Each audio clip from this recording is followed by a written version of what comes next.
Itu bukunya semuanya udah punya belum ya? Bukunya akuntansi sektor publik yang dari Dodi, karangan Dodi. Dedi. Yang kayak begini, udah pada punya nggak?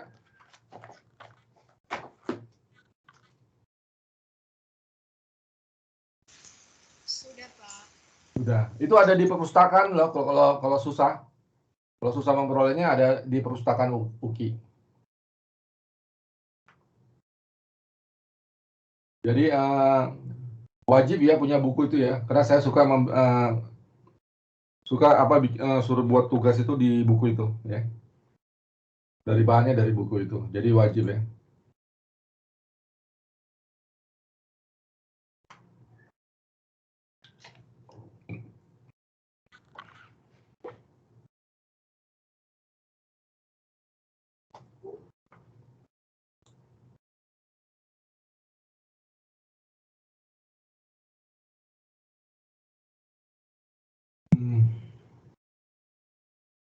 Ini ada 2 kelas ya.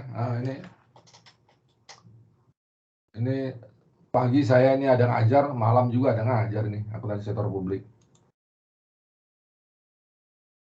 Harusnya digabung aja sih, biar nggak capek. Ini ada, kalau lihat dari AIS ada 23 orang nih, 25 orang ya mahasiswanya. Ini udah berapa ya? 1, 2, 3, 4, 5, 6, 8, 9. Udah 17, Pak. 16, Pak. 16, oke. Ya biarin deh, sebentar lagi kita mulai nih. Ya. Kita mulai aja. Mungkin masih ini kali ya, terbiasa bangun siang kali mereka ya. Oke.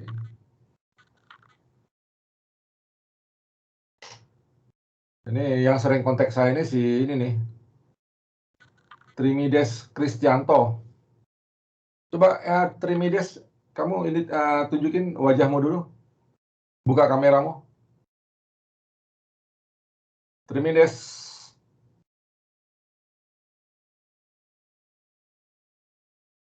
Mana nih dia nih? Coba buka inimu, foto apa? Kameramu coba kamu buka.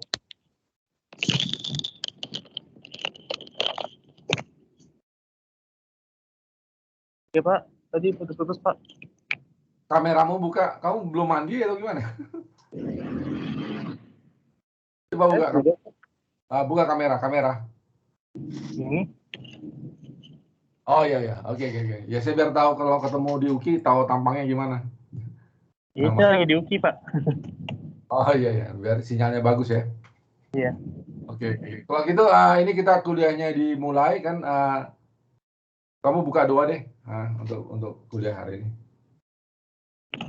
Oke, Bapak. Teman-teman dan Bapak, mari kita bersatu dalam doa. Tuhan Allah kami yang baik, Tuhan kami mengucap syukur Tuhan atas berkat cinta kasih-Mu Tuhan pada hari ini Tuhan, di mana kami Tuhan, kami mau memulai kelas kami Tuhan, akuntansi sektor publik Tuhan. Tuhan berkatilah kami, berkatilah berdosen kami Tuhan akan menjelaskan materi kepada kami Tuhan, apapun setiap kami pelajari pada hari ini dapat kami jalankan, dapat kami lakukan dalam kehidupan kami sehari-hari kami Tuhan. Tuhan berkatilah pembelajaran kami pada hari ini dari awal, pertengahan hingga akhirnya, dan Tuhan sebelum memulai pembelajaran pada hari ini, ampuni Tuhan atas kesalahan dosa yang telah kami perbuat, agar kami layak di hadapan-Mu. Di dalam nama kami berdoa dan mengucap syukur, haleluya, amin. Amin. Oke. Terima kasih. Trimides. Oke, saya ambil PPT-nya dulu ya nih ya. Oke, biar kita mulai kuliahnya.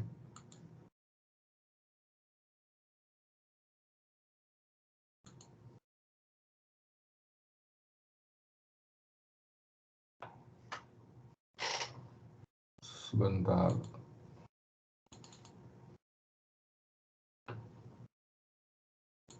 Ini terus terang nih, saya baru kembali lagi baru pertama ngajar ini ya, akuntansi sektor publik.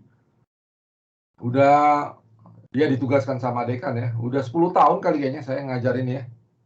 Jadi harus ya belajar juga sama kayak kalian nih, belajar. Ya, dulu tuh dosennya siapa ya itu? Ada yang tahu nggak di dosen akuntansi sektor publik ya? Yang dulu siapa ya? Bu Eli Rasid, Pak. Oh, terus kenapa dia nggak ngajar ya? Kurang tahu, Pak. Iya, makanya. Yang biasanya Bu Eli Rashid, Pak. Iya. Oke deh. Ini nggak tahu deh, gayanya pasti beda sama saya. Dia pasti dia kan orang pemerintah, orang ya sebenarnya yang relevan itu yang ngajar sih orang yang kerjanya di pemerintahan. Ibu Eli Rashid itu kalau nggak salah dia orang pemerintahan deh. Nggak tahu dia apa udah pensiun apa belum ya dia di pemerintahan ya. Kayaknya dia pimpinan juga di pemerintahan. Oke, ini selamat pagi semuanya. Kita masuk kepada mata kuliah akuntansi sektor publik. Ini semester berapa ini? Semester 5 ya ini ya? Rata-rata ya? Kalian ya? Iya, Pak. Semester 5. Ya. Berarti oke deh. Ini perkuliahan ini ya, kan ada 2 semester. Perkuliahan ini begini, nanti 14 kali pertemuan, ada UTS UAS ya gitu ya. Terus penilaiannya, saya setiap sesi itu pasti ngasih tugas, ya itu selalu dinilai. Ya, kalian harus catat itu. Jadi dinilai itu kira-kira 5% poin nilainya, sekali pertemuan. Jadi ini ada 7 kali pertemuan, jadi 5 kali 7, 35 ya.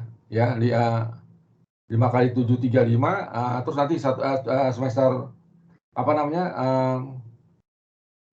setelah UTS nanti ada lagi 7 pertemuan, 35 lagi, jadi 70. Jadi artinya UAS sama UTS sama UAS itu dinilai 15% ya. Jadi ini apa namanya, per pertemuan itu dinilai, kalau dia tidak memberikan tugas, menyelesaikan tugas, nilainya akan berkurang 5% ya, satu sesi pertemuan. Ya. Ya tugasnya sih gampang-gampang lah, ada di buku semua pasti. Itu yang kita laksanakan ya. Akuntansi sektor publik. Iya. Kalian udah baca-baca ya bukunya Dedi ya. Dedi itu dosen lama di UI dia ya, untuk ngajar akuntansi sektor publik. Dosen yang lama, sekarang nggak tahu, mungkin udah berubah, bukan dia ngajar lagi tuh. Tapi ada dia buku, kita menurut saya ini yang buku yang paling sederhana ya. Kita belajar yang paling sederhana aja lah, pakai buku si Dedi ini.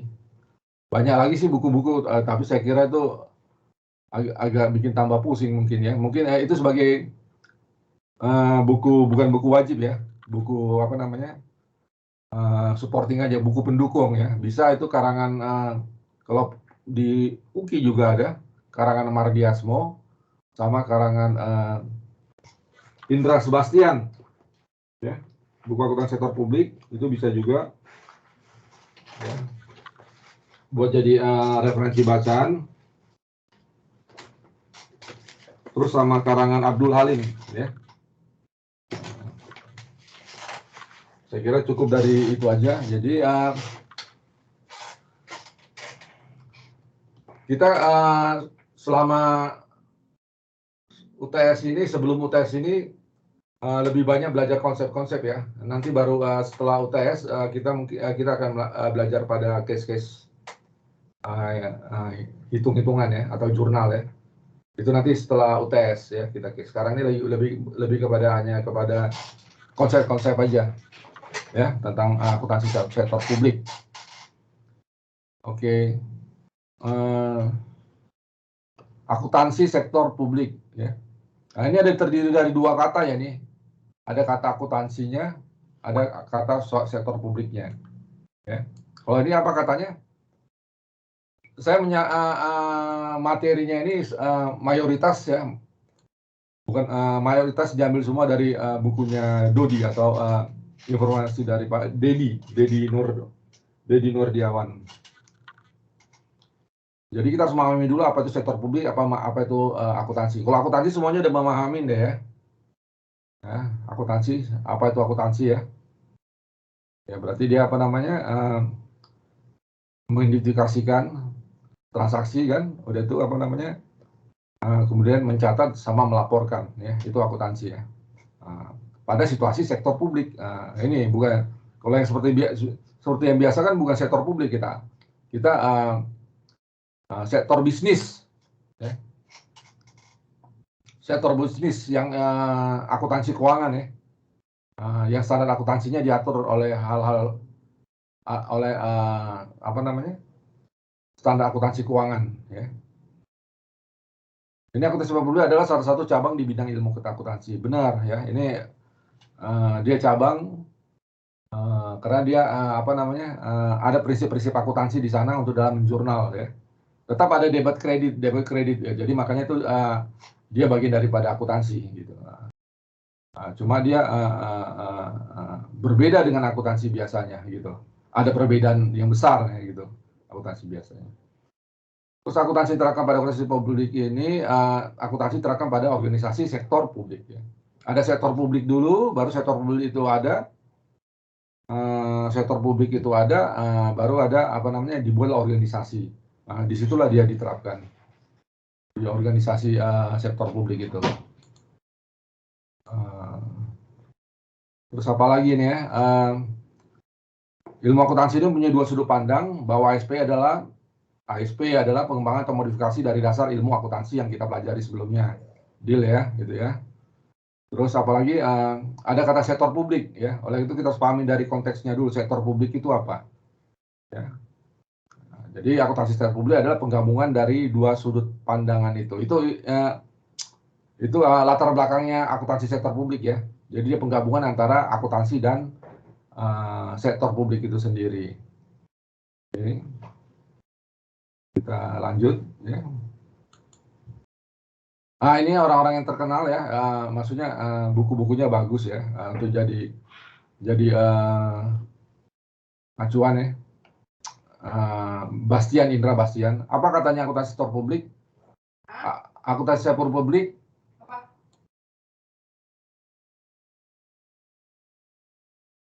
publik adalah mekanisme teknik dan analisis akuntansi yang diterapkan pengelolaan dana masyarakat di lembaga tinggi. Dia Bastian bilang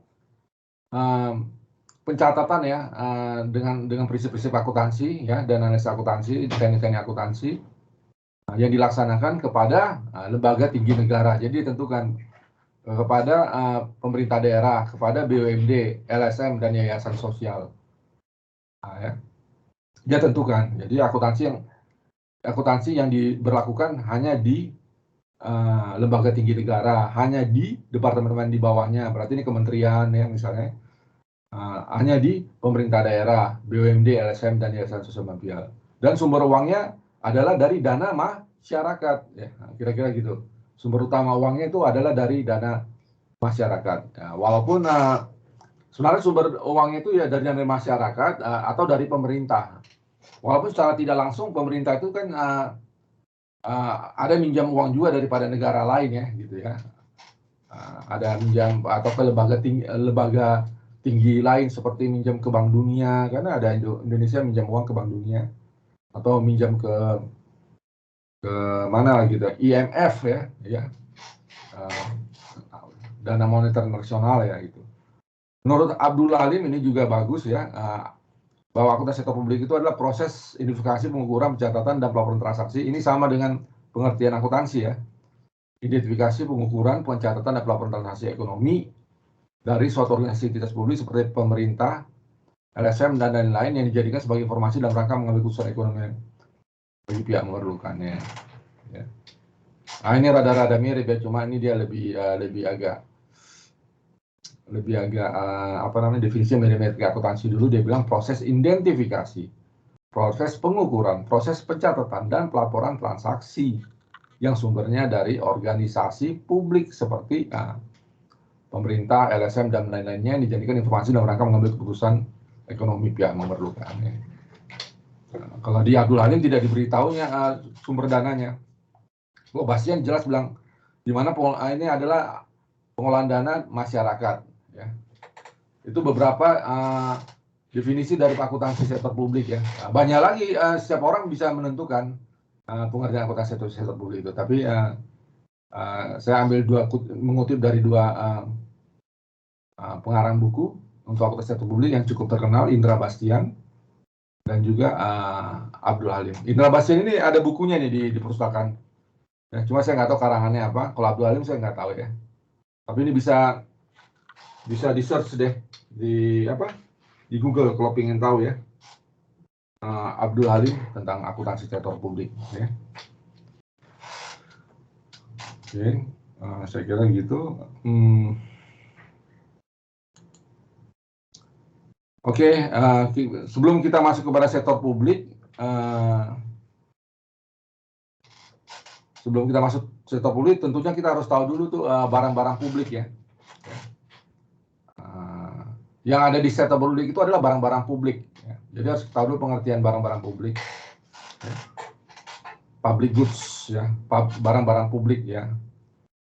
Apa itu yang menjadi ciri-ciri barang-barang publik atau public goods? Barang publik ini bisa jasa, bisa juga produk ya. Bisa jasa, bisa barang ya. Barang publik ini bisa jasa, bisa barang ya. Bisa tangible, bisa intangible juga ya. Nah, yang penting syaratnya apa? Yang harus kita tahu, non-excludable sama non-rivalry. Non-excludable itu apa? Ini bebas dikonsumsi oleh siapa aja ya. Nah, kalau kita konsumsi public goods ini, kita tidak akan mengalih orang lain mengkonsumsinya, jadi bisa dinikmatin sama-sama, tidak bisa sendiri menikmatinya. Jadi yang barang bebas yang bisa dikonsumsi. Ya kalau contoh sederhananya, yang paling gampangnya ya udara lah. Udara kan nggak bebas dikonsumsi. Orang nggak bisa membatasi ya. Karena sangat untuk kepentingan umum. Jadi public goods ini dia harus non-excludable ya. Harus apa namanya bisa dikonsumsi orang ya. Tidak ada yang membuat harganya lebih mahal, nggak ada. Jadi kalau orang buat orang mahal berarti akan menghalangi orang untuk mengkonsumsi ya. Itu dia ciri-ciri dari public goods. Satunya non-excludable ya. Berikutnya non-rivalry ya. Tidak ada kompetisi ya, tidak ada persaingan. Tadi sepertinya udara, tidak ada persaingan di sana ya. Nah, ya jadi apa namanya? Ya tadi contohnya udara juga sama ya. Jadi bisa dinikmatin oleh orang dan tidak ada persaingan di sana. Itu ciri-ciri public goods ya. Jadi memang awalnya sektor publik itu dimulai dari public goods dulu atau barang publik, ya. Baru ada sektor publik. Kenapa public goods ini harus dikelola sama sektor publik, ya? Karena sangat berbahaya ya kalau disempat dikelola sama bukan sektor publik ya, atau sektor swasta, ya. Itu sangat berbahaya. Ya. Sektor publik itu adalah pemerintah ya. Sektor publik itu ada pemerintah. Sangat bahaya dikelola sama swasta ya, bisa nanti terjadi masalah. Ini kita lihat lagi ya tentang definisi sektor publik ya. Ya, ini menurut I Gusti Agung, ini ada juga buku akuntansi sektor publik, pengarangnya I Gusti Agung, bahwa sektor publik itu adalah sektor pelayanan yang menyediakan barang, jasa bagi masyarakat umum dengan sumber dana berasal dari pajak dan penerimaan negara lainnya, di mana kegiatannya banyak diatur dengan ketentuan atau peraturan. Ya. Apa dia bilang intinya sini? Untuk masyarakat umum, ya, dengan sumber dana berasal dari pajak dan penerimaan negara lain. Ya. Karena untuk kepentingan umum itu dia tidak boleh dikelola oleh sektor yang lain, hanya sektor publik. Ya. Kalau dikelola sama sektor lain pasti kan sektor lain atau sektor bisnis lain itu pasti tujuannya kan profit ya. Nah, dia kan pasti tujuannya profit. Nah, pasti dia mencari untung kan, gitu. Bahaya itu kalau mencari untung itu, misalnya apa nih? Untuk masalah pemerintah harus perhatiin itu untuk mengenai masalah kepentingan masyarakat seperti harga sembako itu kan sangat dijaga pemerintah itu pengelolaannya. Ya kan nggak bisa sembarangan ya. Atau juga mengenai masalah kesehatan, pendidikan, ya, nah, itu harus dikelola sama sektor publik, ya. Oke, kira-kira apalagi nih contoh daripada di masyarakat ini, kira-kira contoh daripada public goods? Apalagi ya kira-kira ya? Coba siapa nih? Jessica. Iya, Pak. Ya, coba apalagi kira-kira contoh public goods ini ya. Jadi kira-kira barang ini kalau diserahkan ke ke swasta ya, yang mengelolanya ini akan kacau gitu. Apa nih misalnya? Maaf Pak, suara Bapak putus-putus. Contoh barang publik apa nih? Contoh barang publik, public goods. Ya, apalagi ya contohnya ya? Menurut kamu? Contoh public goods, contohnya. Apalagi ya? Tadi saya bilang udara. Maksudnya gini, barang public goods itu barang kalau misalnya dikuasai oleh swasta bisa kacau deh gitu kira-kira. Karena public goods itu kan tujuannya untuk masyarakat ya, secara luas. Apa nih, Jessica? Atau siapa nih mau ngasih masukan? Contoh public Saya goods. Pak, Ya. kalau minyak tanah Pak, kayak bensin gitu kan di pemerintah kayak Pertamina. Iya. Iya, walaupun bensin itu majority memang public goods ya, tapi masih ada sedikit dia sedikit apa namanya swastanya masih ada, tapi dia majority udah 80% lah.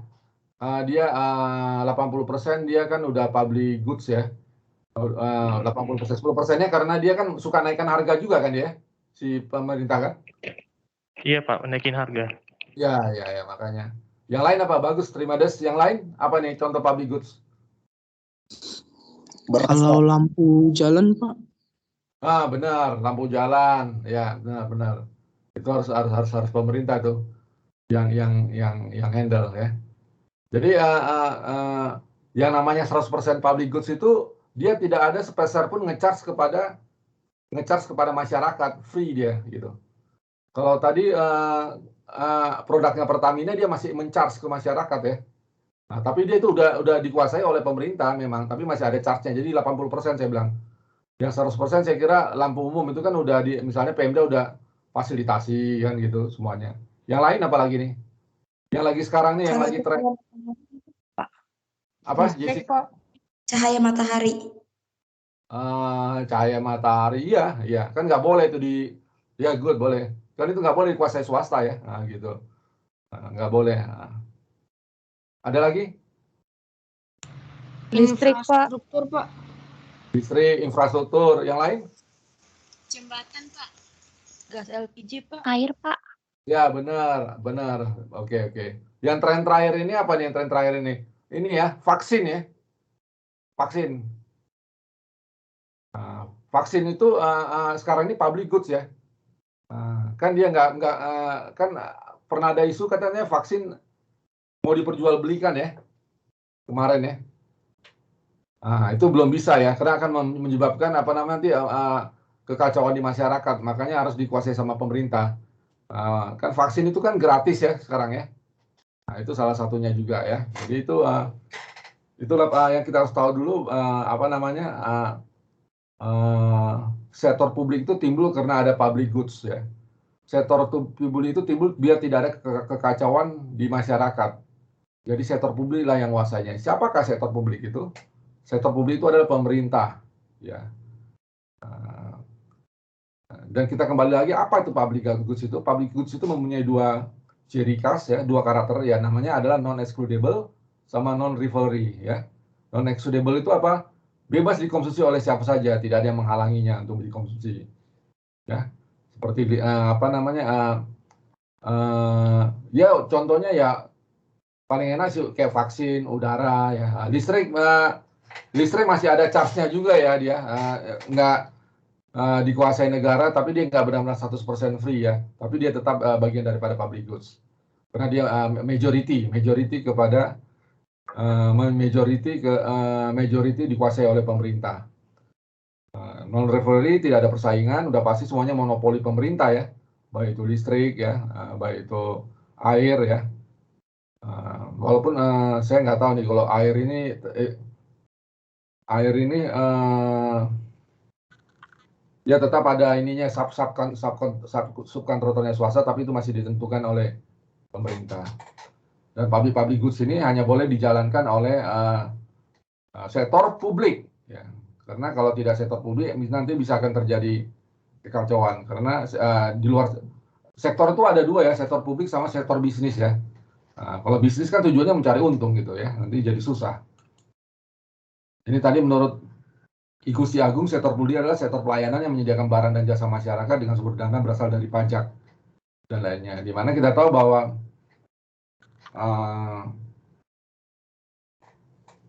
pembiayaan daripada public goods itu utamanya adalah daripada pemerintah, atau pemerintah ambilnya dananya dari menghimpun dana masyarakat.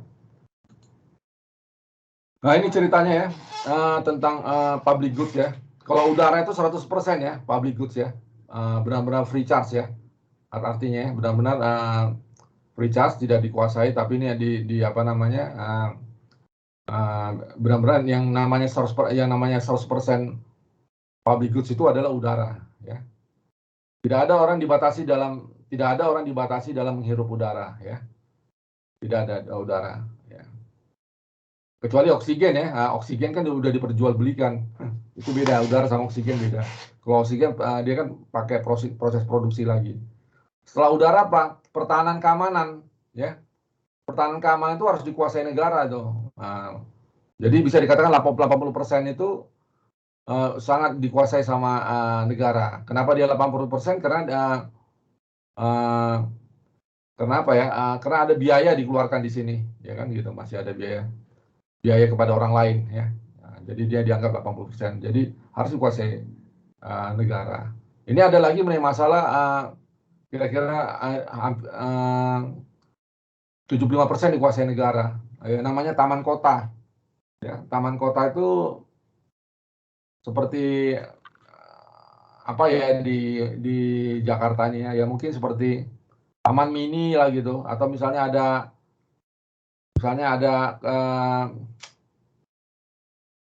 suatu provinsi, kabupaten, kecamatan mempunyai taman ya. Nah, taman itu mereka kuasai, tidak diserahkan kepada swasta ya. Jadi masuk ke sana itu ya sebenarnya sih nggak ada biayanya ya, karena udah biaya negara. Paling kalau ada biayanya itu biaya kebersihan aja. Makanya katanya 75%. Ya masih ada biaya dikit-dikit. Ya sama dengan tol juga ya, tol dikuasai oleh negara, dia nge-charge juga. Jalan tol udah ada 70%, ada juga yang tol yang udah 50% ya, yang tol yang baru-baru ini mahal-mahal semua nih, itu 50% karena dia ada mix ini ya, ada campuran juga dengan swasta ya, khususnya pembiayaan ya. Khususnya pembiayaan ya. Nanti juga ini ada jalan tol, ada kereta api juga, itu juga sudah 50% menurut saya ya. 50% public goods, 50% lagi itu adalah swasta. Kereta api yang sedang akan dibuat sekarang apa itu? Kereta api yang kemana? Ke Bandung ya? Rencana dibuat ya? Jakarta-Bandung ya? Yang lagi proses pembuatan? Benar ya? Ada yang tahu nggak tuh? Ini pemerintah lagi bikin kereta api cepat Jakarta-Bandung? Iya Pak, tahu Pak. Itu pendanaan itu banyak dari Cina ya, kalau nggak salah. Jadi itu udah 50% mix. Pasti nanti charge-nya mahal itu, agak mahal tuh. Ya. Mau ke Bandung tuh nggak itu juga, nggak murah juga walaupun ada pemerintahnya gitu. Karena kalau nggak salah, setahu saya ya, mayoritas pendanaan itu dia minjam dari Cina ya, dari Cina dia minjamnya modalnya. Gitu. Oke, baru terakhir adalah private goods ya, atau di luar dari public goods ya, harus membeli. Ini yang laksanakan adalah sektor bisnis ya. Itulah ceritanya tentang public goods ya. Karena atas kepentingannya itu besar sama masyarakat, maka dia harus dikuasai oleh sektor publik. Ini sedikit keterangan, produk-produk yang dihasilkan oleh pemerintah dan jasa dihasilkan pemerintah disebut public goods, seperti pendidikan. Nah, ini pendidikan juga ternyata public goods ya, public goods ya. Di DKI terutama ini SD, SMP, SMA kan gratis ya. Ya, walaupun kita masih walaupun di tempat lain belum tentu gratis ya. Kalau di Bekasi saya kira masih bayar ya. Sekolah negeri di Bekasi bayar apa enggak ya? Ada yang punya tahu informasi nggak di Bekasi? Kayaknya bayar ya, SD, SMA atau SMP? Bayar ya? Iya. Kalau di DKI nggak bayar dia, ya SD, SMP, SMA itu nggak bayar. Nah, kenapa kenapa dibikin nggak bayar? Pemerintah mengerti banget bahwa pendidikan itu harus bisa harus bisa dirasakan oleh semua masyarakat, karena itu penting. Pendidikan, kesehatan, ya kan, kesehatan, BPJS ya, itu penting sekali. Makanya dimasukkan itu ke dalam public goods ya. Baru muncullah public goods, karena public goods ini tidak bisa dikelola oleh swasta, oleh sektor swasta. Kenapa tidak bisa? Akan menyebabkan market failure, ya, kegagalan pasar. Apa itu market value ya? Taman kota anggunan tidak bisa diserahkan itu saja. Contohnya terjadinya taman kota ya bla bla. Contoh market failure itu misalnya begini, suatu desa ada di tengah kota, dan taman itu sudah 25 tahun. Suatu hari kades ingin memperbaiki taman dan kontak pengusaha agar taman lebih modern. Taman jadi modern itu untuk imbal balik ke pengusaha, maka dikenakan tiket. Nah, ini problemnya nih. Begitu taman kota itu diserahkan kepada pengelolanya sepenuhnya kepada swasta, swasta akan mengenakan tiket dan harga tiketnya mahal, ya kan? Akhirnya apa, masyarakat di sana demo. Nah, maka terjadi market failure, ya. Jadi nggak boleh ya. Jadi kalau untuk kepentingan masyarakat sebaiknya itu dikelola oleh pemerintah setempat ya, atau sektor publik. Karena kalau dikasih pada sektor bisnis, ya akan menjadi problem gitu, ya. Akan menjadi problem gitu. Terjadi namanya market failure, ya. Nah, itu pentingnya peranan sektor publik itu, ya. Public goods. Jadi solusinya apa? Public goods yang terjadi market failure agar taman tetap public goods itu mestinya jangan perusahaan yang jual tiket, tapi menggunakan tangan sektor publik, ya. Jadi tidak bisa menggunakan tangan perusahaan. Jadi secara langsung perusahaan nggak boleh ya mengurus daripada taman itu, ya. Tapi apa katanya sebaiknya perusahaan mengeluarkan dana CSR.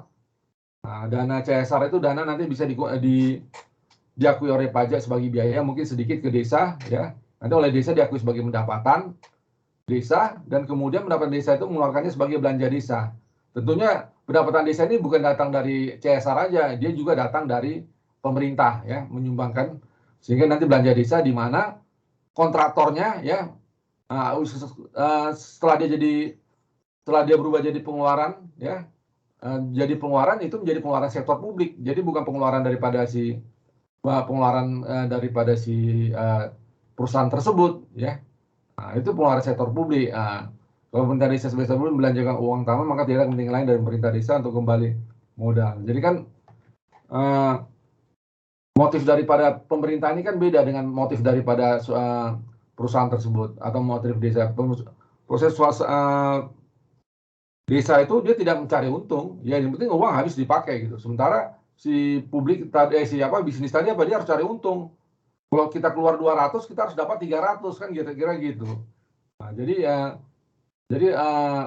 hubungan antara kepala desa dengan perusahaan itu tidak boleh hubungan pengelolaan total, sehingga seolah-olah si perusahaan itu adalah sektor publik, tapi hubungannya adalah dia hanya sebagai kontraktor aja, ya, sebagai bagian dari biaya pengeluaran daripada si desa itu saja.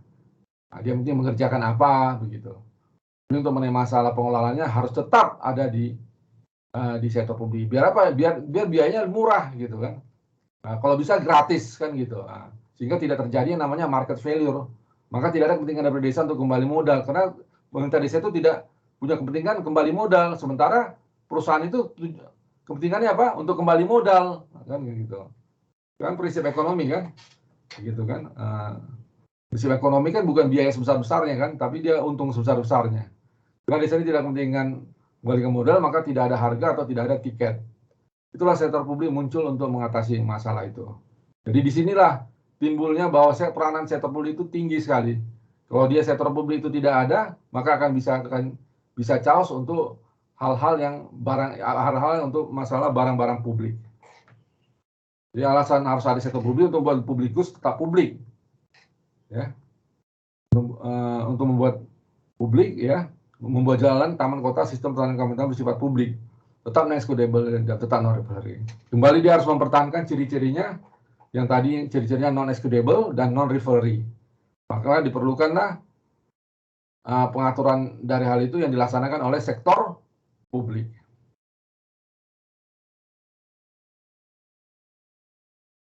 Ini juga kepada negara, pendidikan ya. Kenapa biaya negara? Karena itu bersifat publik ya. Kepada pelayanan masyarakat tetap biaya negara karena menjaga kepublikannya ya.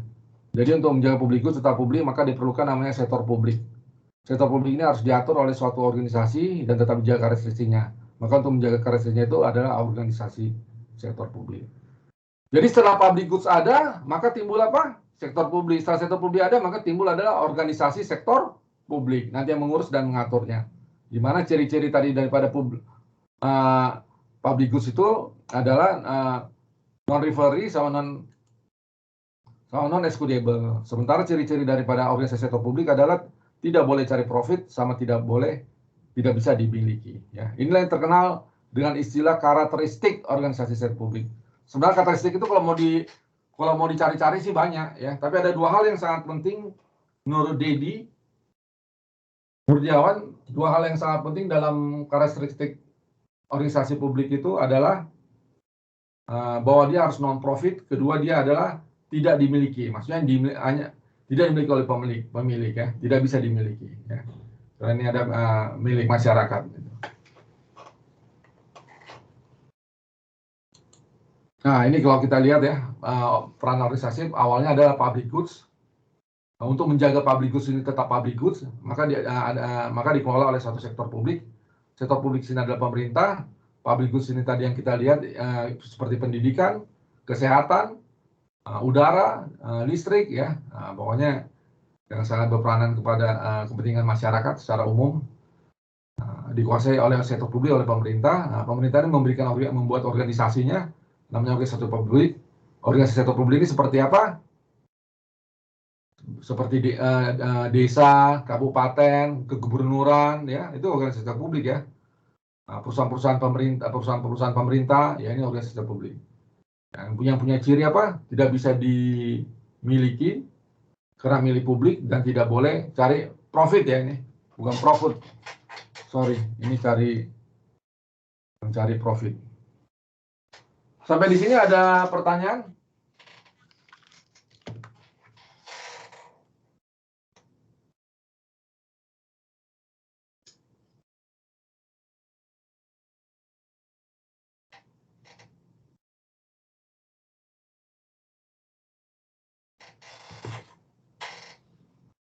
Sektor publik, organisasi sektor publik. Sektor publik tadi itu adalah pemerintah, public goods itu, tadi contohnya pendidikan, ya, pokoknya barang-barang yang berhubungan dengan masyarakat, dimana kalau sempat dikuasai swasta, bisa kacau, ya.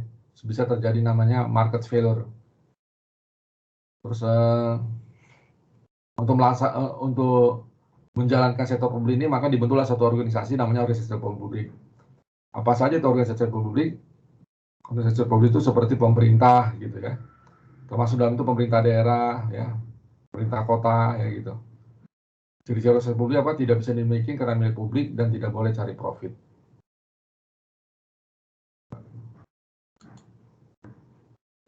Pak. Ya. Saya mau tanya dong Pak. Ya tanya. Ya terima kasih Pak. Tadi yang saya dengar itu Bapak mengatakan bahwasannya perusahaan sektor publik itu adalah pemerintah kan Pak. Tapi kalau dana yang dikeluarkan sektor publik itu mengatasnamakan pemerintah desa, ya kan Pak? Ya. Kalau semisalnya, soalnya di kampung saya ini Pak, pembangunan jalan setapak itu mengatasnamakan pemerintah desa. Tapi mereka itu tidak memberikan pembangunan secara baik, tetapi memberikan pembangunan yang memang merugikan kita selaku masyarakat, Pak. Tapi kalau kita selaku masyarakatnya untuk kayak menyalahkan salah satu antara pemerintah desa sama sektor publik, itu menyalahkan ke siapa, Pak? Apakah ke pemerintah desa atau ke sektor publik, Pak? Tadi kan sudah saya katakan, contoh sektor publik itu adalah pemerintah. Jadi ya pemerintah sama sektor publik itu yang mengelola sektor publik itu adalah pemerintah desa. Ini kan yang mengelola sektor publik itu ada organisasi sektor publik. Salah satunya pemerintah daerah, terus kementerian, atau salah satunya pemerintah kota. Gitu. Tadi mengenai masalah proses di tempatmu yang jalannya kenapa tidak dilalui, ya itu memang itu kan memang tugas pemerintah daerah ya, tugas pemerintah daerah untuk mengatasi hal itu. Cuma saya tidak tahu persis kenapa tidak jalan itu tidak diperbaikin. Apakah mereka tidak serius melaporkannya kepada pemerintah pusat untuk meminta bantuan dana? Ya dalam hal ini dalam hal ini kalau desa mungkin ke pemerintah daerah ya, ke kabupaten ya, ke bupati ya. Di sana kalian bupati apa wali kota ya yang ininya pimpinannya? Wali kota, Pak. Ke wali kota ya. Apa mungkin tidak menanyakan secara kencang ke wali kota sehingga membantu. Kalau bisa wali kota tidak punya dana, wali kota bisa naik lagi ke atas begitu ke kebunuran atau ke pemerintah pusat. Nah, itu permasalahannya. Dan sebenarnya yang mengontrol daripada pemerintah itu adalah DPRD-nya, ya gitu. Yang mengontrol pemerintah itu DPRD-nya.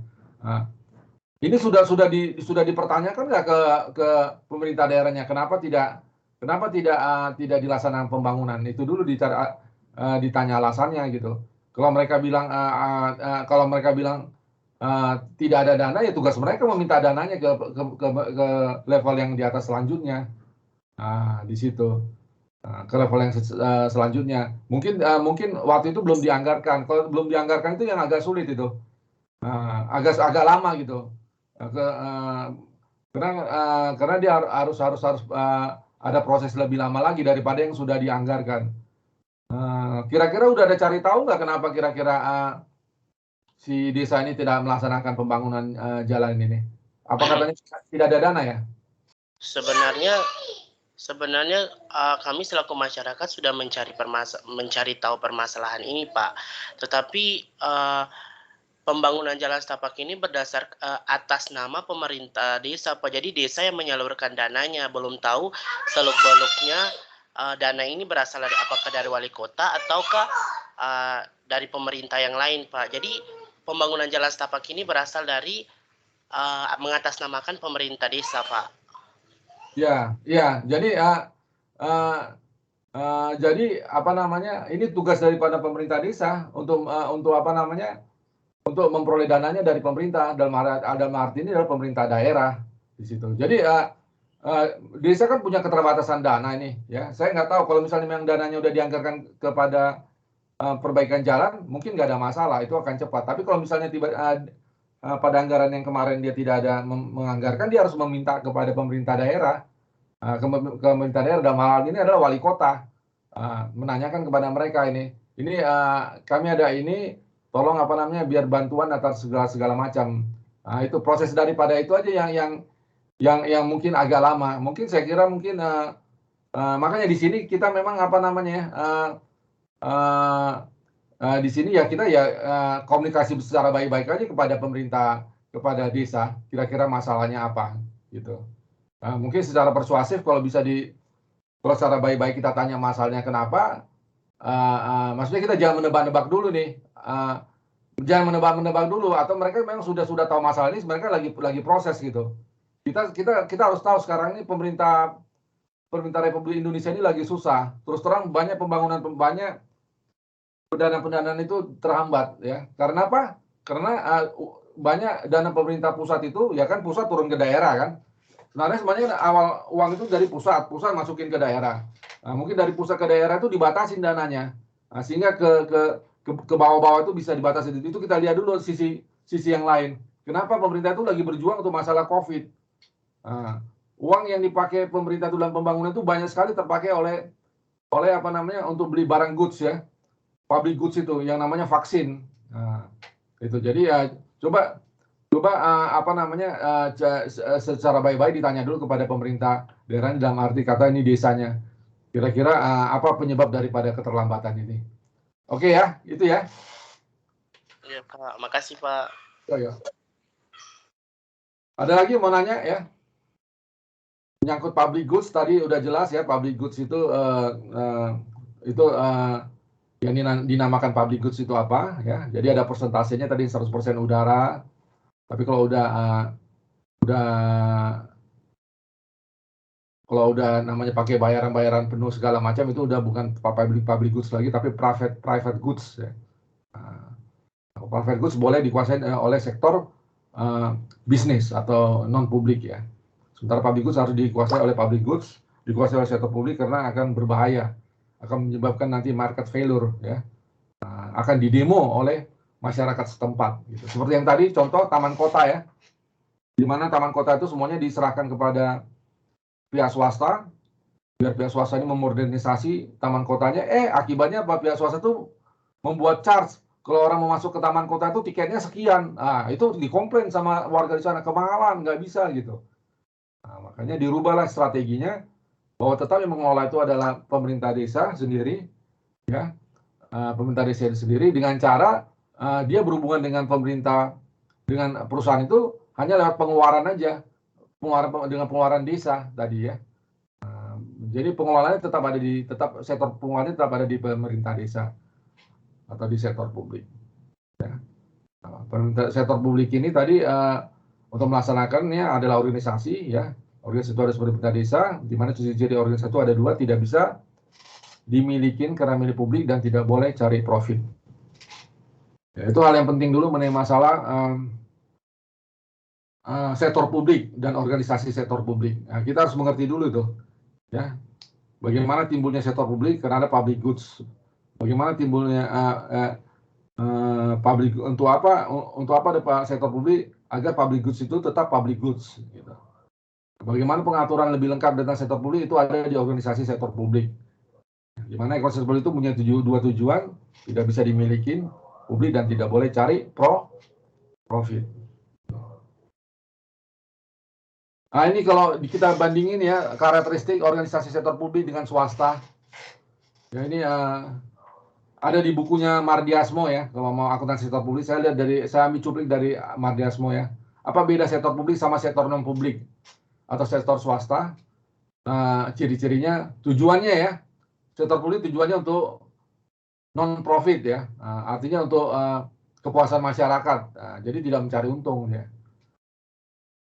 Sektor swasta apa profit ya pokoknya perusahaan kalau nggak profit bangkrut gitu deh. Kalau sektor publik kan dia dibiayain terus ini, jadi itu alasannya kenapa dia non profit. Ini kalau sektor swasta kalau nggak non profit bagaimana? Bangkrut dong ya. Jadi dia harus cari profit. Jadi beda memang ya beda ya. Tadi contohnya apa seperti sekolah-sekolah ya yang melaksanakan pendidikan ya. Yang kita sekolah di SD negeri, SMP negeri, SMA negeri, kalau sekolah di sana bisa nggak bayar kan gitu. Kalau swasta apa ya tentu sekolah swasta semuanya bayar ya. Pendanaan ya ini tadi contoh kasus pertama, kasus kedua pendanaannya apa? Sumbernya pajak ya, retribusi utang ya, ada obligasi pemerintah, laba BUMN, BUMD, penjualan aset negara dan sebagainya. Kalau swasta apa ya modal sendiri ya.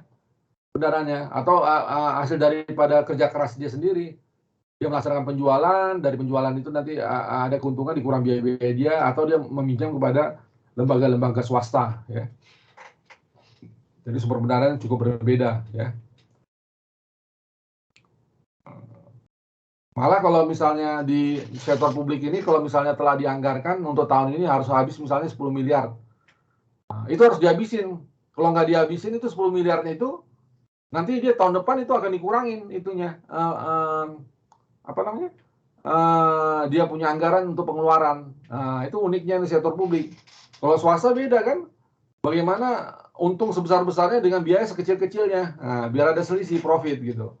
Kalau ini beda, kalau misalnya dia anggarannya itu tahun ini dihabisin, si sektor publik ini atau sektor publik ini atau pemerintah daerah ini misalnya provinsi bisa ditambah dia punya anggaran gitu. Tapi kalau misalnya dia tidak menghabisin bisa dikecilin. Tapi ini kejadian daripada pengeluaran pendanaan ini memang agak sulit ya. Pembangunan tidak terlaksana karena katanya pemerintah daerah takut ditangkap KPK katanya. Nah ini yang persoalan ini kadang-kadang. Jadi akhirnya Pak Jokowi marah-marah tuh ya. Karena dia mengecek rekening-rekening daripada pemerintah daerah, baik itu kebernuran, kabupaten sama wali kota itu saldo uangnya di bank itu masih sangat banyak. Jadi dia marah-marah kenapa nggak dihabiskan gitu. Ada yang pernah dengar nggak itu? Pak Jokowi marah-marah itu. Ada dana yang nggak dihabiskan oleh pemerintah daerah. Dia mengkritik. Ada yang pernah dengar nggak? Pemerintah daerah mana yang dia kritik? Si Pak Jokowi ini. Ada yang dengar nggak? Belum, Pak. Nah, itu kemarin dia kritik wali kota Medan ya. Menantunya sendiri tuh. Ada dananya nggak terpakai. Coba cek deh di Google tuh ada. Kan menantunya itu kan wali kota Medan ya. Menantu Jokowi. Siapa ya? Marga Nasution?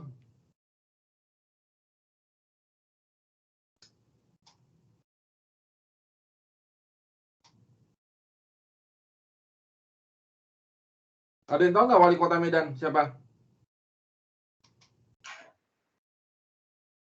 Bobi, Pak. Nah itu kan kemarin dia kritik karena uang si Bobi itu sebagai dia pimpinan menteri daerah wali kota di Medan masih banyak gitu, belum dihabisin gitu ya. Itu salah satunya, padahal sebenarnya serangannya ke banyak orang itu. Karena apa? Kenapa dia sangat ini? Karena uang itu harusnya dikontribusikan ke masyarakat, kenapa ditahan-tahan? Nah, gitu. Saya nggak tahu juga tadi kasus kenapa pembangunan di jalan itu tidak dilaksanakan. Nah, jangan-jangan dananya ada, tapi nggak tahu karena malas saja pemerintah daerahnya. Ya itu memang harus kita masyarakat harus ikut mengawasi gitu ya. Nanti itu kritik itu bisa kita lontarkan juga kepada tentunya wakil di masyarakat di pemerintah itu adalah DPR ya atau DPRD. Pertanggungjawabannya sektor publik itu kepada masyarakat dan parlemen. Parlemen ini maksudnya kepada DPR ya, DPR dan DPRD. Ya. Kalau pemerintah pusat tentu pertanggungjawabannya kepada MPR. Sementara swasta itu pertanggungjawabannya kepada pemegang saham. Struktur organisasi itu birokrasi dan kaku ya. Karena dia diatur oleh undang-undang ya. Nah, diatur oleh undang-undang, jadi sangat kaku. Semuanya diatur. Apa aja itu peraturan itu diatur sama undang-undang. Jadi kalau yang melanggar undang-undang pasti yang ngeluarin itu adalah misalnya yang ngeluarin itu adalah pemerintah pusat, pemerintah daerah. Yang ngeluarin itu adalah bupati, kementerian, wali kota, banyak lah dia. Nah, gitu ya. Itu harus diikuti. Ya. Akhirnya mengapa proses daripada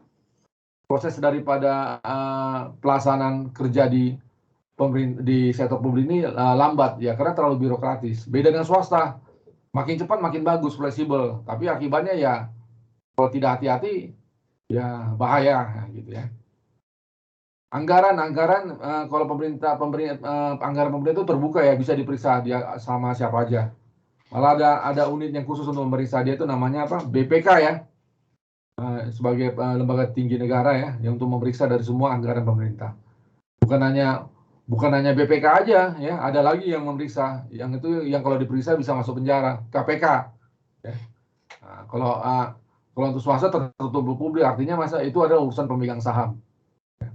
Sistem akuntansinya dia cash basis, accrual basis. Sementara di sektor swasta itu udah harus mengakui sebagai accrual basis.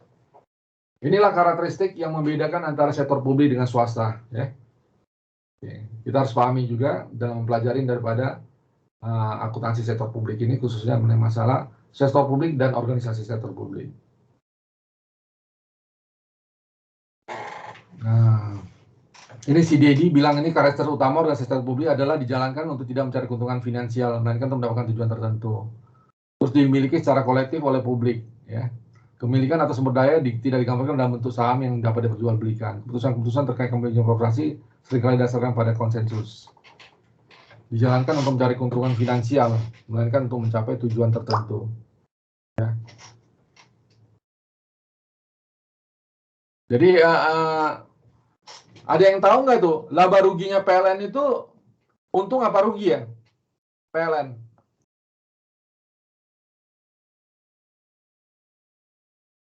Ada yang pernah tahu nggak?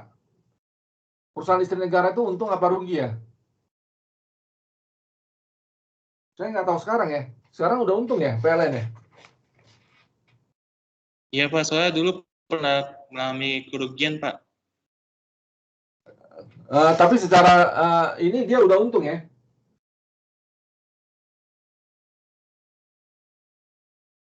Bisa juga sih Pak, soalnya kan gimana ya? Ini kan udah banyak perubahan ya Pak, jadi kita penggunaan listrik itu lebih meningkat Pak. Iya ya.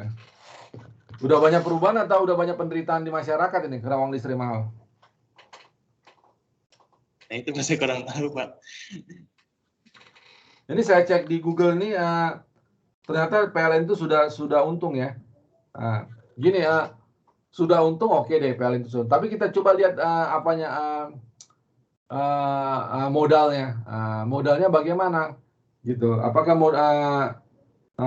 di modal itu kita lihat akumulasinya selama ini bagaimana atas keuntungan kerugian. Menurut saya sih akumulasinya masih rugi ya. Akumulasinya masih rugi. Tapi secara periodiknya dia sudah untung gitu. Karena dahulu tuh PLN tuh rugi sekali tuh. Malah nyaris bangkrut ya.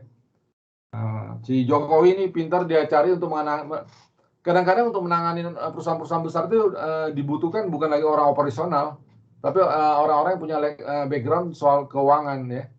Nah, kalau tidak salah direktur PLN ini ada bekas direktur Bank Mandiri nih, direktur utamanya. Jadi biar bisa menjaga finansialnya ya. Oke. Jangan untuk mencari keuntungan finansial, mereka mencari tujuan tertentu dimiliki secara publik ya. Tapi pada dasarnya sering sekali perusahaan sektor publik itu sering sekali adalah rugi ya, karena tujuannya bukan untuk mencari untung ya, tapi dia untuk punya tujuan tertentu yang pasti tujuannya untuk publik ya, bagaimana mensejahterakan publik ya, dia punya tujuan tertentu. Misalnya mungkin Pertamina bagaimana agar semua bahan bakar itu ada di seluruh Indonesia dengan harga terjangkau, kira-kira begitu. Padahal untuk membuat ada seluruh dunia itu kan perlu infrastruktur, dia mengeluarkan pengeluaran lagi. Nah itu jadi dia punya tujuan tertentu, jadi bukan profit untuk ini dia. Itu dia. Jadi menurut si Dedi Nurjawan ini ciri-ciri utama itu dia bukan cari profit ya, sama ya. Sama tadi yang ada dua ya. Yang dia ada dua di sini ciri-cirinya apa katanya di sini? Tidak cari profit, sama tidak bisa dimiliki publik ya. Nah, ini ditegaskan lagi di sini sama dia. Dijalankan tidak mencari keuntungan sosial, mereka mencari tujuan tertentu. Terus dimiliki secara kolektif oleh publik. Ya. Nah, publik ini artinya ya pemerintah yang menguasai. Kepemilikan tersebut tidak digambarkan dalam bentuk saham. Jadi tidak ada saham ya di perusahaan sektor publik. Maksudnya pemerintah daerah gitu ya. Pemerintah daerah nggak ada sahamnya. Gitu. Kalau misalnya pun ada sahamnya, kalau misalnya di Bank Mandiri ya sahamnya itu ada tapi mayoritas dikuasai oleh pemerintah. Nah, paling untuk publik itu sedikit, misalnya ke publik itu paling 5%, 10% gitu. Keputusan yang terkait kebijakan maupun operasi seringkali dasar pada konsensus ya. Jadi bukan atas background daripada untung nggak, laba nggak gitu. Tapi karena pada situasi tertentu.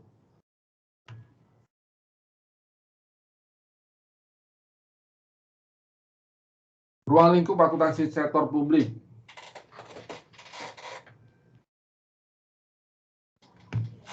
Ruang lingkup akuntansi sektor publik, apa nih ruang lingkupnya? Sebenarnya akuntansi sektor publik itu terdiri atas dua ya. Yang kita pelajari sini sebagai ruang lingkup, satunya itu apa? Akuntansi pemerintah. Kedua itu akuntansi non-profit. Ya nanti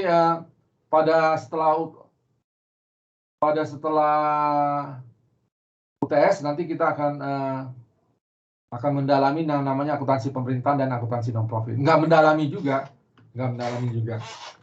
Kalau nggak salah G1 akuntansi itu akuntansi sektor publik termasuk konsentrasi ya? Iya Pak. Nah, kan di konsentrasi itu kalau tidak salah, kalau lanjut akuntansi publik, dia ambil mata kuliah kalau salah akuntansi non-profit ya, atau akuntansi nirlaba, ada kan?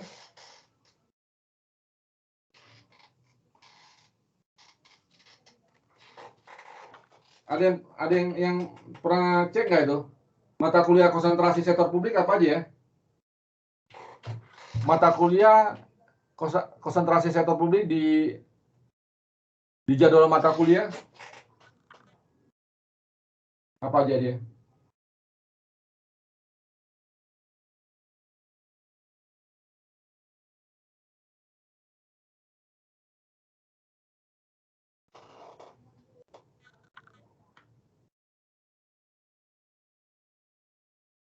Ini Pak, ada tata kelola sektor publik, pengukuran kinerja sektor publik, akuntansi organisasi nirlaba, sama seminar akuntansi sektor publik.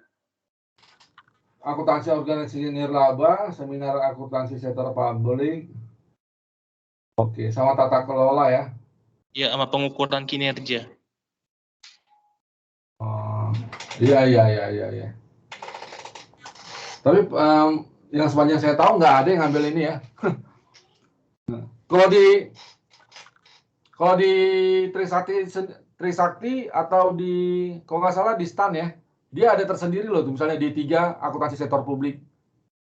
Ada tersendiri dia. Memang ya ini memang nggak bisa diselesaikan dengan waktu singkat kalau akuntansi sektor publik itu. Dia harus benar-benar mendalam karena tingkat persoalannya itu cukup detail. Cukup detail ya. Tapi sepanjang saya tahu ini pengalaman, saya belum ketemu mahasiswa yang konsentrasinya sektor publik ya. Ya memang agak susah lah kalau kita akuntansi sektor publik ya, saya kira sih. Terutama mencari dosen-dosennya orang-orang pemerintahan ya harusnya ya. Gitu ya.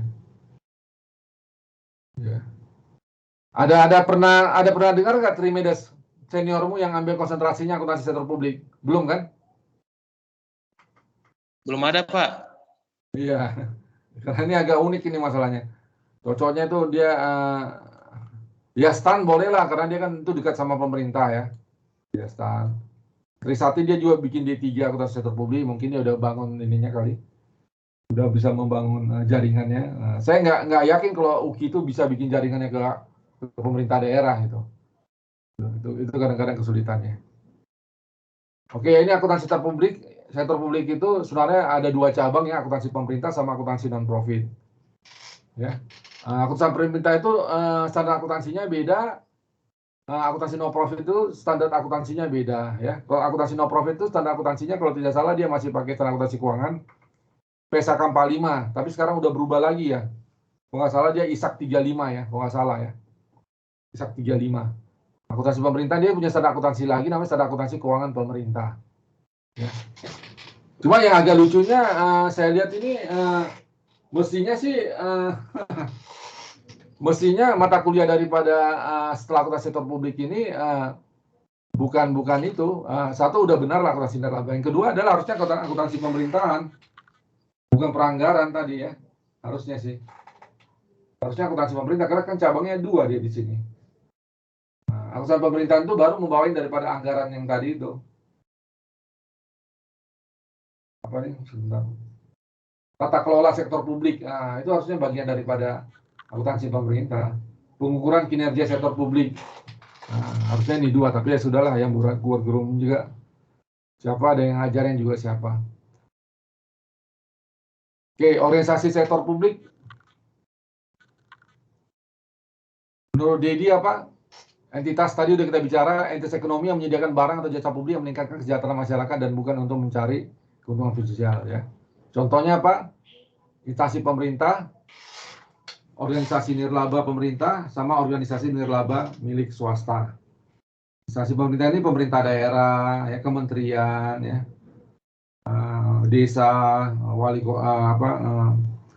kabupaten, ya, kota madya, ya, lembaga-lembaga tertinggi negara, ya, organisasi nirlaba pemerintah, organisasi nirlaba milik swasta, organisasi nirlaba milik pemerintah.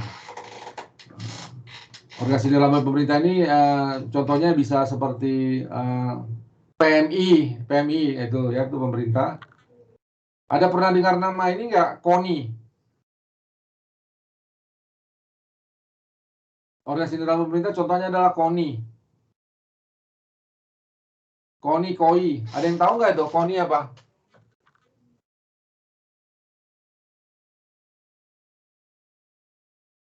KONI, KOI. Ada yang tahu nggak? Nggak tahu, Pak. Wah, harus banyak banget baca buku kalian nih. Jadi kalau misalnya ada pertandingan-pertandingan olahraga yang namanya eventnya seperti PON, yang nanti kan ada PON Pekan Olahraga Nasional yang ada di Papua, itu pelaksananya adalah KONI, Komite Olahraga Nasional Indonesia. Itu adalah organisasi laba milik pemerintah. Atau ada event-event internasional seperti kemarin Asian Games, yaitu pelaksananya KOI, Komite Olimpiade Indonesia, ya. Nah, itulah organisasi nirlaba pemerintah, ya. Organisasi nirlaba milik swasta ya banyak, ini yayasan-yayasan, ya, LSM milik swasta, ya itu organisasi nirlaba milik swasta. Itu contohnya ya. Nirlaba milik pemerintah contohnya apa? KOI atau KONI, Komite Olimpiade Indonesia atau Komite Olahraga Nasional Indonesia, KONI. Nirlaba milik swasta apa? Yayasan-yayasan, ya, bisa ya. Nirlaba milik swasta.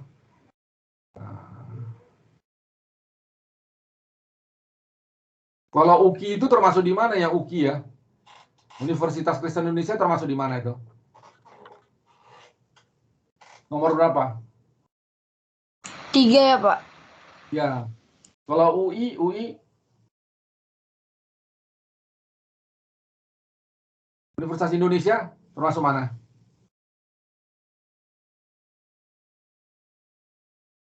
UI, UGM, ITB, UNPAD itu masuk nomor berapa? 2 bukan, Pak? Ya, 2 ya. Jadi itu tujuannya kan nggak mencari untung ya, nirlaba, tapi itu milik pemerintah. Kalau milik swasta seperti Trisakti, UKI, gitu. YAI, itu nirlaba. Tujuannya bukan mencari untung. Ya. Oke, kita lanjut untuk organisasi sektor publik.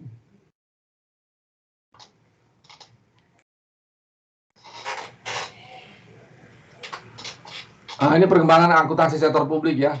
Menurut si Dedi katanya udah ada ribuan tahun yang lalu ya. Terus pada masa modern akuntansi publik terus berkembang sebagai alat pengawasan dan pelaporan dan rangka akuntansi publik. Dalam aspek pencatatan, pemerintah Indonesia sebenarnya telah melakukan pencatatan keuangan negara mengikuti tata cara digunakan oleh India. Reformasi keuangan tanda dengan Undang-Undang Nomor 17 tahun 2000 tentang keuangan negara. Yang terakhir juga ada lagi Undang-Undang Nomor 15 ya tentang accrual basis ya. Itu ada lagi ya. Jadi perkembangannya ASP itu ya cukup. Ya ini sekedar tahu aja. Mau udah lama sebenarnya ASP itu ya. Sebelum masih pada masa modern terus berkembang sebagai alat pengawasan pelaporan dan rangka akuntabilitas publik. Di zaman Hindia Belanda juga sudah ada katanya. Nah, namun TNI digunakan masih mengacu pada sistem berotasi pada pengendalian kas belaka. Jadi masih cash basis ya. Kalau zaman Belanda itu masih modalnya kas biasa, tapi di Indonesia sekarang ini udah masuk ke accrual basis ya. Itu akuntansi sektor publik perkembangannya. Perbandingan akuntansi keuangan dan akuntansi sektor publik, tadi saya sudah jelaskan akuntansi keuangan publik, pemerintah acuannya adalah standar akuntansi pemerintah. Nah, jadi ini seperti SPAP ini tebal nih bukunya. Ya. Untuk sektor publik lain, pemerintah menggunakan acuannya PSAK 45. PSAK 45 ini udah berkembang ya kalau salah.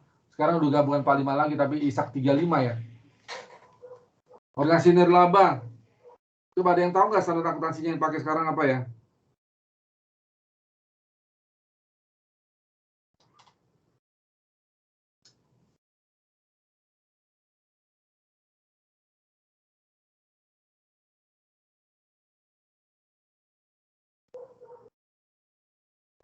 ISAK 35 ya.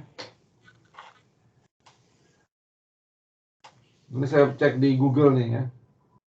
Penyajian laporan keuangan entitas berorientasi non-laba, ISAK 35. Nanti kita belajar ke situ juga nih. Kalau dulu namanya PSAK 45. Ya. Sekarang udah berubah jadi ISAK. Laporan keuangan orientasi non-laba untuk yayasan.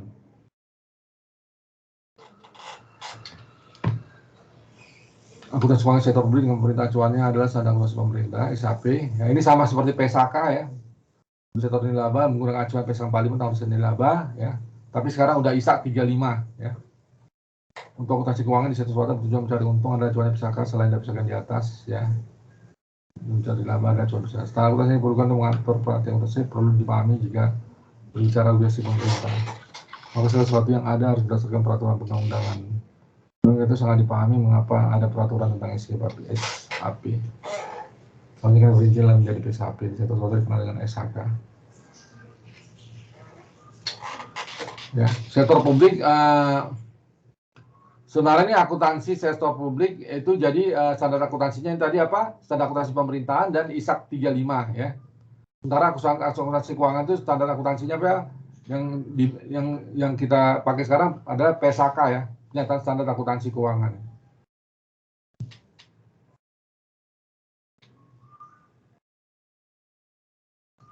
Ada yang mau nanya?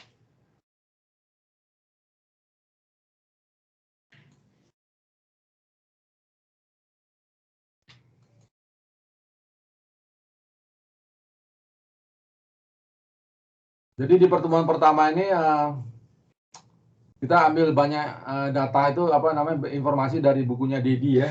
Karena itu buku utamanya kita. Terus ya ada informasi juga dari Bastian sebagai buku penunjang ya. Nah, pengantar akuntansi sektor publik menurut Bastian, Indra Bastian. Ini dosen UGM. Sama Abdul Halim ini juga dosen profesor nih dia. Abdul Halim ini. Kayaknya profesor dari UGM deh. UGM juga nih. Orang-orang UGM itu jago deh akuntansi sektor pemerintah ini sektor publiknya. Harus diakui. Jago mereka telaten. Kalau kita kalau UI itu banyak yang jago tuh akuntansi keuangan ya. Publik ada non-scalable, non-referee ya. Kenapa?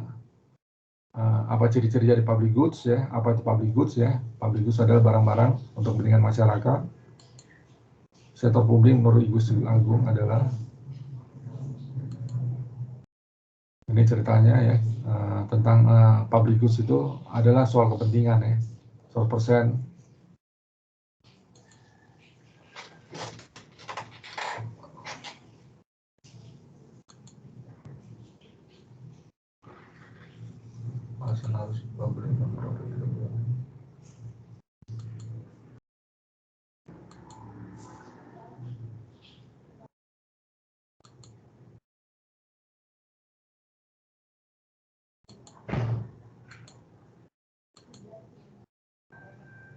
Ya ini konsep dasarnya pertemuan pertama ini kita bicara konsep dasar daripada akuntansi sektor publik.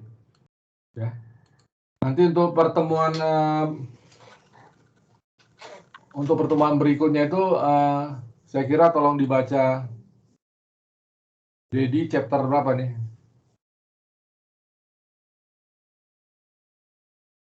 Chapter 2 dan 3 ya. Kita masuk ke bab 2 dan bab 3 minggu depan.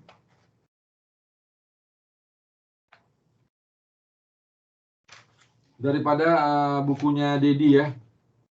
Regulasi dan standar di sektor publik sama organisasi di sektor publik. Tolong dibaca-baca semuanya ya. Baik, Pak. Baik, Pak. Ya, punya juga harus wajib ada. Oke, seperti biasa kalau saya ngajar ya seperti saya bilang penilaian setiap pertemuan itu 5%. Jadi nanti ada 7 pertemuan sebelum UTS. Berarti nilainya kalau dikumpulkan itu 7 kali 5 35. Nanti setelah UTS ada lagi pertemuan 7 kali 5 35. Jadi nilainya 70. Ada sisa 30 dibagi 2, 15 untuk UTS, 15 untuk UAS ya. Nah, jadi selalu ada penilaiannya apa? Saya berikan tugas. Ya. Tugas yang paling lambat dikumpulkan besok ya. Kalau bisa sekarang lebih bagus. Dibuat ringkas saja ya tugasnya tuh ya. Saya mau kalian menjawab ada pertanyaan-pertanyaan dari buku Dedi tuh ya. Halaman berapa itu coba? Halaman Halaman 6 dan 7, coba lihat deh bukunya Dedi, halaman 6-7. Ada nggak pertanyaan? Ada, Pak. Ada, Pak. Nah, itu ada 6 soal, tolong dijawab ya. Dijawab nanti dikirimkan ke saya, WA Japri aja. Ya di kertas dijawab, tapi usahakan menjawabnya ringkas-ringkas ya, yang poin-poin pentingnya aja. Nah, itu nanti jadi penilaian untuk 5%-nya ya. Kalau 6% jadi tugas, dikumpulkan paling telat besok ya. Paling telat besok. Bagi yang belum punya buku, gimana? Paling telat besok jam berapa, Pak? Ya besok lah, besok malam. Ya, paling telat besok malam. Bagi yang belum punya bukunya, segera beli bukunya. Kalau nggak punya duit, beli bukunya ada di perpustakaan UKI. Ya. Tapi saya kira semuanya udah punya ya bukunya. Masih ada yang belum nggak nih? Wajib punya ya. Kalau nggak punya, dia nggak bisa jawab pertanyaan, nilainya berarti hilang 5%-nya. Ya. Baik. Nah, jadi tolong dikerjain, dikumpulkan paling telat besok. Nanti ngumpulkannya di Japri sama saya, di foto aja nanti ya. Seperti biasa lah, kayak ujian kan di foto-foto kan, ngirimkan ke WA group. Oke. Ada pertanyaan lagi?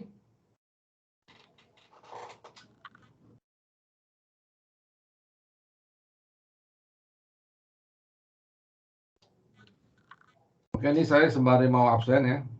Saya kampus minta screenshot, jadi saya foto dulu deh. Ininya, Pak, ditulis tangan apa diketik, Pak? tulis tangan. Oke, Pak. Makasih, Pak. Kalau ketik biasanya copy paste. Kalau tulis tangan ya nggak apa-apa juga copy paste. Tapi kan capek dia. Capek ya, jadi baca juga.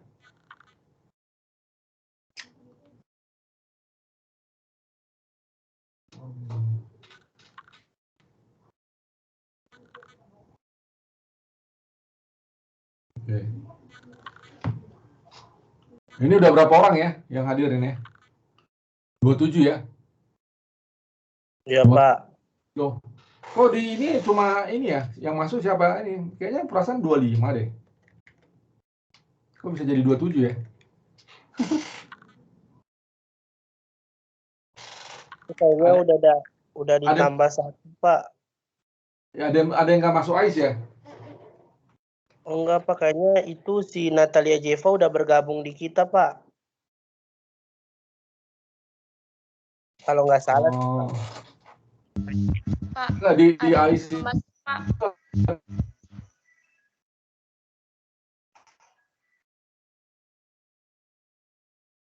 Kenapa? Ada yang belum masuk, si Lestari, Pak, belum masuk kelas Teams. Siapa namanya? Lestari Laya. Ya, nomor berapa ya belakangnya?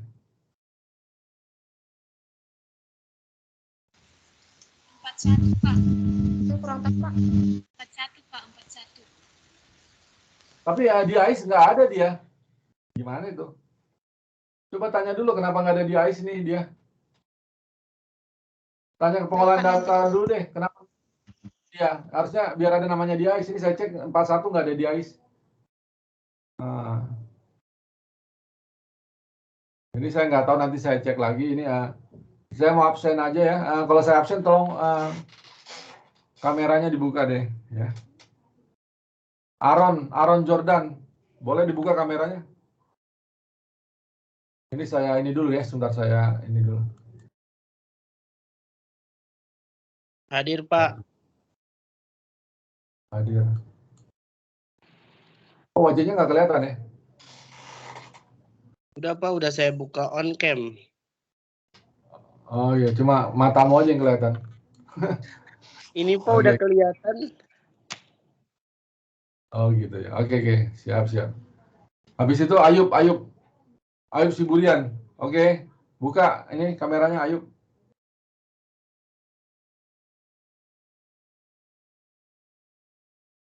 Ayub Siburian.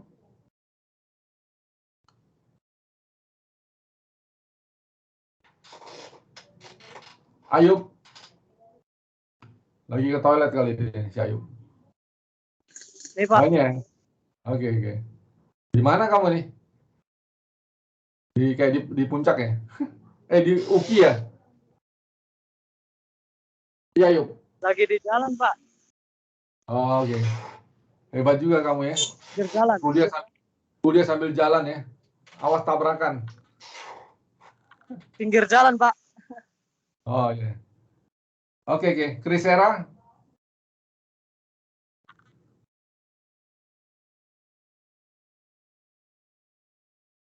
Oke. Lagi di rumah ya, Krisera ya. Oke, Devi Simangunsong. Moodnya nyalain aja, biar jawab. Ini nggak pada punya mood ya, suaranya. Oke, Devi. El Putri si Pautar ya. Hadir Pak, iya Pak. Oke, Firmina. Hadir Pak. Oke, Isa Silviani. Hadir Pak. Oke. Jenita Perda.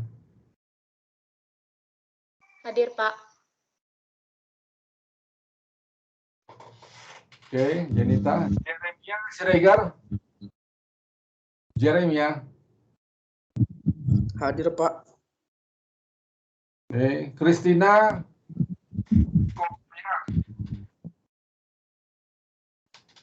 Christina. Ya, hadir Pak. Lidiana Simanjuntak.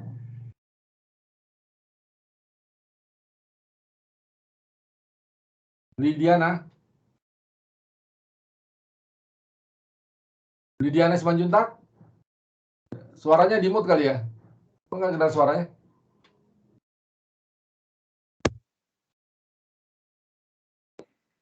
Hadir ya? Oke. Lilis Tiana. Hadir Pak. Mana nih kameranya?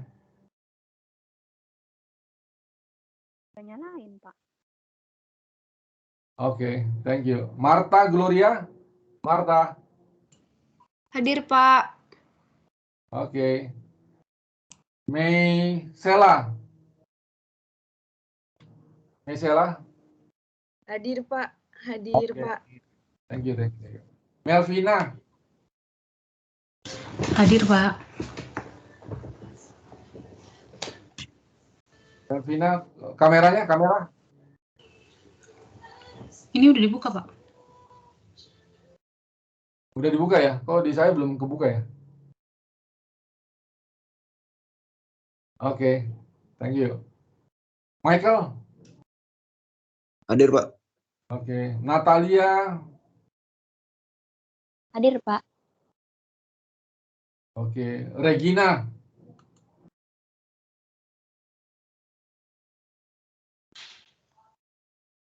Hadir Pak. Regina. Hadir Pak. Oke. Reni. Hadir, Pak. Oke. Reza. Hadir Pak. Ini sudah. Jessica. Hadir, Pak. Oke. Julians. Hadir Pak. Oh, Julians. Eutenia. Hadir Pak. Oke. Giovanni. Hadir Pak. Oke ya, semuanya sudah saya absen ya. Jadi apa namanya? Tolong dibaca materi kita untuk minggu depan bab 2 dan bab 3. Tolong wajib dikerjain yang tugas saya berikan, dikumpulkan paling telat besok. Kalau tidak mengumpulkan akan nilainya akan hilang 5%. Ya, saya kira begitu. Oke. Seperti biasa, aturan di UKI untuk perkuliahan diawali dengan doa, ditutup juga dengan doa. Siapa nih mau tutup doa? Ini kamu Jessica bisa tutup doa, Jessica? Bisa, Pak. Ayo, silakan Jessica. Mari kita bersatu dalam doa. Ya, Bapak, terima kasih Tuhan buat setiap cinta kasih sayang-Mu Tuhan yang gak pernah habis dalam hidup setiap kami, Bapak. Bapak, terima kasih Tuhan untuk penyertaan-Mu Tuhan selama mata kuliah ini, Bapak. Kiranya Tuhan, apapun yang telah diajarkan, Bapak, bisa kami tangkap Tuhan, bisa kami terima dengan baik, Bapak. Kami berkati juga Tuhan, berkati juga dosen kami, Bapak. Kiranya Tuhan, apapun yang ia kerjakan, Tuhan, Kau buat berhasil dan beruntung, Bapak. Terima kasih, Bapak. Terima kasih, Yesus. Kami serahkan sepanjang hari ini ke dalam tangan-Mu, Bapak. Kiranya Tuhan, apapun yang terjadi sepanjang hari ini sesuai dengan rencana-Mu, Bapak. Terima kasih, Bapak. Haleluya. Amin. Amin. Terima kasih semuanya. Salam sehat ya. Oke. Terima kasih, Pak. Terima kasih, Pak. Pak.